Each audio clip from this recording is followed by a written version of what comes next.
The first time I fell in love, my first thought wasn't about her. It was about money. Last time, I learned that quitting has a price. I was 19, broke, living with my parents, sure of what I didn't want, clueless about what I did.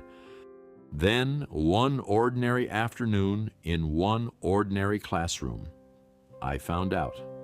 She sat down 2 seats from me, and the room changed. For the first time in my life, I wanted something so badly it scared me.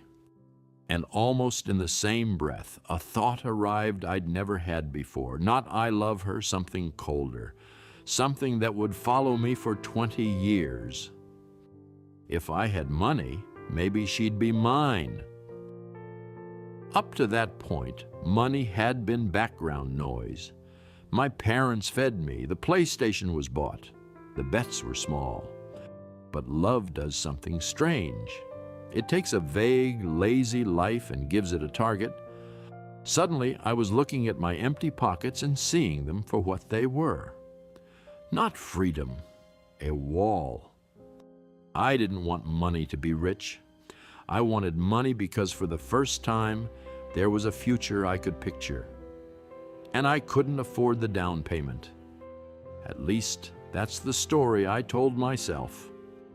I did the math the way a 19-year-old does. No house, no car, no salary, no plan to get any of it. In my head, those weren't problems to solve. They were a verdict, proof I wasn't ready, wasn't enough, wasn't a man yet. So I did what I always did. Nothing. I waited. I told myself, later, when I have money. And here's the dangerous part. It sounded responsible, patient, wise even.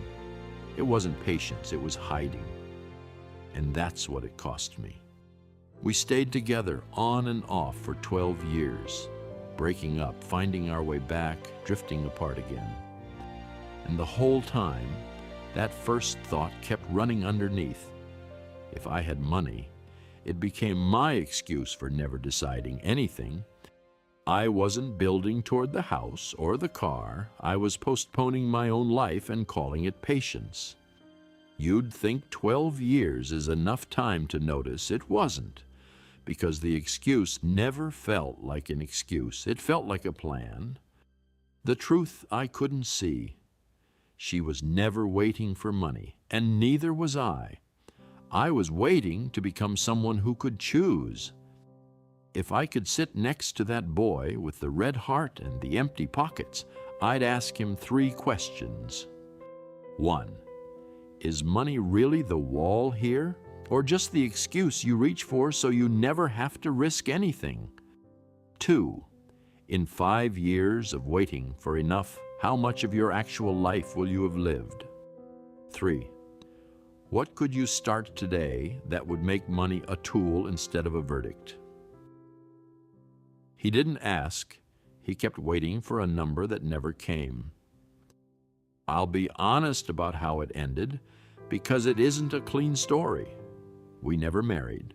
12 years later, I left, not her exactly, the whole country. And the money came the other way around.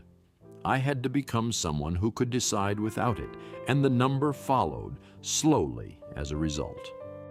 The heart was real. The coin was an excuse. Money was never the goal. It's the gatekeeper. It stands at the door of every decision you actually care about and decides which ones you get to make. It doesn't buy happiness. It buys options. So, if you keep saying later, when I have money, ask the question I didn't. Is money really the wall or the most comfortable place to hide? That's how the drifter years end. A red heart, empty pockets, and a graduation cap with no plan. Then the letter came.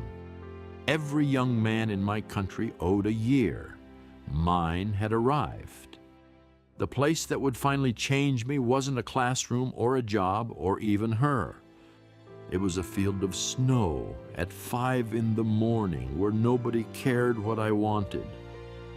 That's next time.